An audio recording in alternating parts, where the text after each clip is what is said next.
여러분의 랜선 코치 스마트 서포터 별쌤입니다. 오늘은 집에서 공부를 좀 더 잘할 수 있는 방법에 대해서 이야기를 해보려고 합니다. 저는 대학교, 대학원을 다닐 때 학교 도서관에서 공부할 때도 있었고, 학교 때도 학교에서 꼭 야간 자율학습을 해야 한다고 선생님이 말씀하시면 학교에서 공부를 할 때가 있었어요. 하지만 꼭 공부를 학교에서 해야 될 때가 아니라면 집에서 대부분 공부를 했었고 집에서 공부하는 걸 선호했었어요. 오늘 제가 꿀팁을 공유하기 전에 왜 제가 집에서 공부하는 걸 선호했었는지 그 이유를 몇 가지 알려드릴게요. 첫 번째로 저는 효율을 굉장히 중요하게 생각하는 사람인데 공부 시간에 대한 효율을 생각했을 때 집에서 공부하는 게 훨씬 더 효율적이라는 생각이 들었어요. 제가 중고등학교 때 했던 생각을 그대로 여러분들께 보여드릴게요. 물론 이제 시간 사용에는 개인차가 있겠지만 집에서 한 15분 정도 거리에 있는 도서관에 가서 공부를 한다고 생각했을 때 제가 들었던 생각이었어요. 먼저 외출 준비하는데 시간을 또 써야 되고 거기까지 걸어가는데 혹은 차를 타고 가는데 또 시간이 들고 점심을 먹기 위해서 밥 먹는 시간을 빼고 먹기 위해 이동하는 시간도 또 들고 그리고 화장실을 두세 번 왔다 갔다 할 때도 시간이 들고 그리고 저녁을 먹을 때도 또 이동을 해야 되잖아요. 그때도 또 엑스트라 시간이 들고 그리고 집으로 다시 돌아오는데도 시간이 들고 집에 와서 이것저것 정리할 때도 시간이 드니까 제가 생각했을 때 밖에 나가서 공부를 하면 한 서너 시간 정도가 사라진다는 생각이 들었어요. 그래서 차라리 집에서 공부를 하고 이런 시간들을 아끼는 게 좋겠다 이런 생각이 들어서 저는 집에서 공부를 했었고요.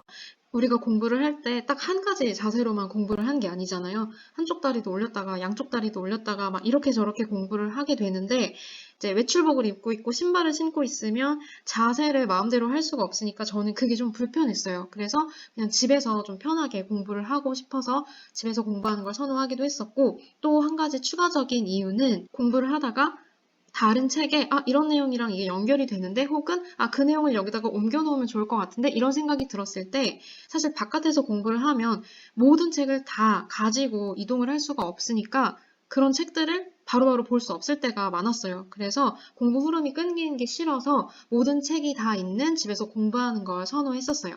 마지막 이유가 가장 중요한데 저는 공부를 할 때 소리 내면서 공부를 많이 하거든요. 설명하면서 공부를 하기도 하고 암기한 걸 확인할 때도 저는 글로 쓰기보다는 말로 설명하면서 말로 해보면서 암기한 걸 확인을 했었어요. 그게 훨씬 시간도 많이 단축이 되고 더 편해서 그런 방법을 사용을 했었는데 바깥에서 공부를 하다 보면 뭐 학교가 됐든 도서관이 됐든 독서실이 됐든 이제 다른 사람들에게 방해가 되기 때문에 말하면서 공부를 할 수가 없어서 저는 그게 되게 불편했었거든요. 그래서 집에서 편하게 마음껏 말을 하면서 공부를 하느라 집에서 공부하는 걸 좀 더 선호했었습니다. 그럼 이제 팁을 알려드릴게요.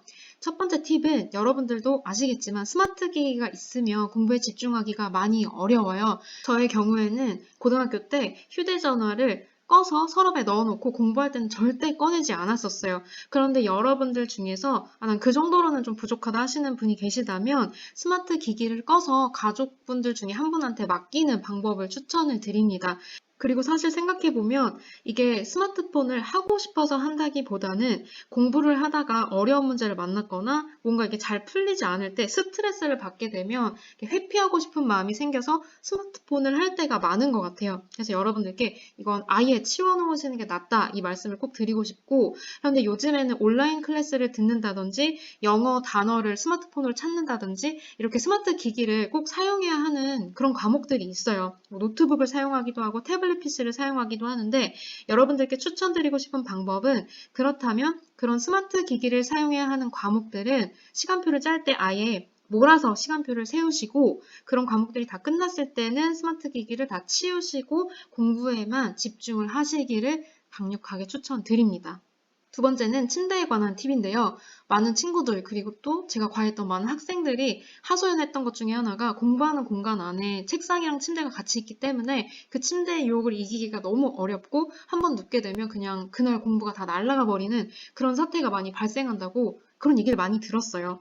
저의 경우에는 침대를 밤에 자는 시간에만 사용하는 것으로 저와 약속을 정했기 때문에 공부하는 시간이나 낮 시간 동안에는 침대에서 무언가를 하지 않았었어요. 공부를 하다가 너무 졸릴 때는 이렇게 뒤로 젖혀지는 의자를 사용했었는데 뒤로 젖혀놓고 잠깐 자거나 엎드려서 쪽잠을 자거나 그렇게 했었고 절대로 침대에 올라와서 잠을 자지는 않았었어요.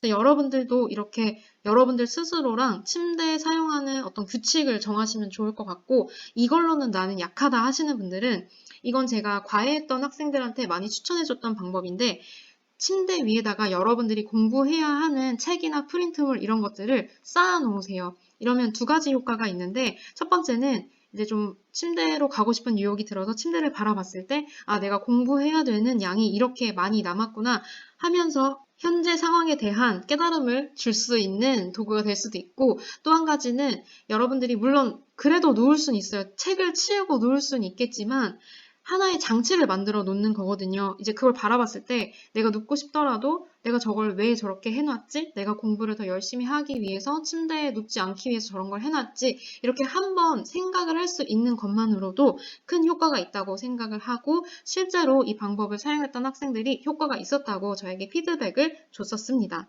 세 번째 팁은 시간과 공간에 관한 건데요. 여러분들이 공부 계획을 세우실 때 공부량에 관한 계획표를 세우실 수 있어요. 하지만 집에서 공부를 하실 때 특별히 시간에 관한 계획표도 같이 세우시는 게 훨씬 도움이 됩니다. 그래서 여러분들이 공부 시간과 쉬는 시간을 정확하게 구분을 해서 계획표를 세워주시고, 쉴 때도 여러분들이 그냥 공부하던 그 장소에서 스마트폰 보면서 그냥 정적으로 쉬시기보다는 공부하는 장소에서 밖으로 나가서 거실이나 다른 공간에서 쉬시는 걸 추천을 드려요. 그렇게 함으로써 나 스스로에게 공부하는 공간과 쉬는 시간을 구분을 해주는 게 여러분들이 공부를 하실 때 도움이 많이 됩니다. 네 번째 팁은 제가 집에서 공부하는 걸 선호했던 이유와도 연결이 되는데요. 여러분들이 공부를 하시다가 졸리거나 이해가 잘 안 되거나 하실 때 그냥 소리 내지 않고 정적으로 공부를 하시기보다는 소리를 내서 공부하시는 걸 정말 추천드려요. 그리고 저는 이게 집에서 공부할 때 가장 큰 장점이라고 생각을 합니다. 잘 기억이 나지 않는 수학 풀이가 있다면 이걸 설명하는 방식으로 공부를 해보셔도 좋고요. 또 다른 과목의 개념들도 여러분들이 설명하시는 방식으로 말하면서 공부를 하시면 진짜 도움이 많이 됩니다. 그리고 암기를 할 때도 계속 여러분들이 소리내서 말하면서 암기를 하시면 암기가 훨씬 잘 돼요. 그리고 여러분들이 만약에 암기하신 걸 쓰시면서 확인하는 방법을 사용하고 계시다면 집에서 공부하실 때 한번 말하면서 확인하는 방법을 사용해 보세요. 저는 진짜 이 방법이 저한테 너무너무 도움이 많이 됐었고, 공부할 때 시간을 단축하는데도 진짜 큰 도움이 됐었습니다.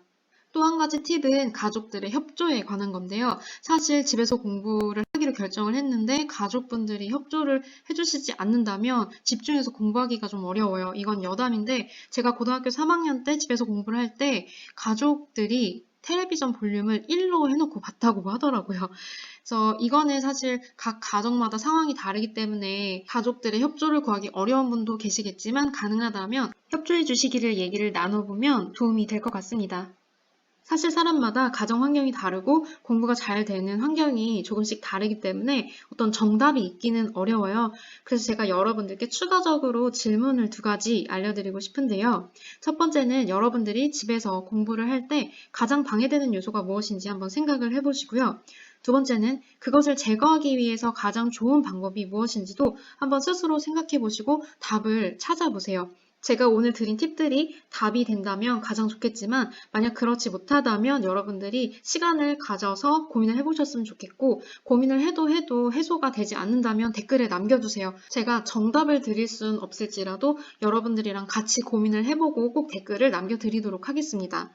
오늘 집에서 공부를 좀 더 잘할 수 있는 방법에 대해서 이야기를 해봤는데요. 스마트 기기는 되도록이면 치우시는 게 좋고, 침대 사용 규칙을 정해보세요. 책을 쌓아놓는 것도 좋은 방법입니다. 그리고 공부 시간과 쉬는 시간, 공부 장소, 쉬는 장소도 구분을 해주시는 게 여러분들께 도움이 많이 될 거예요. 그리고 제가 생각하는 집에서 공부할 때 가장 큰 장점이 소리내서 공부를 할 수 있다는 건데요. 여러분들도 꼭 소리내서 공부를 해보시기를 추천드립니다.